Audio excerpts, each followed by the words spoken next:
So আসসালামু আলাইকুম। আমি দেখাবো শীতকালে কিভাবে বোর্ডিং করছি।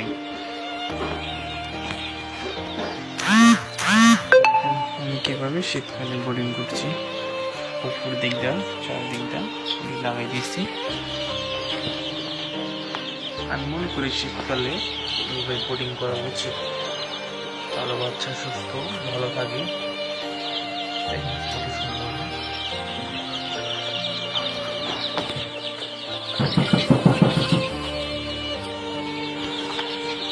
কত সুন্দর বাচ্চাগুলো পড়াশোনা করতেছে। আপনি চাইলেও এভাবে বোটিং করতে পারেন সুন্দরভাবে। দেখুন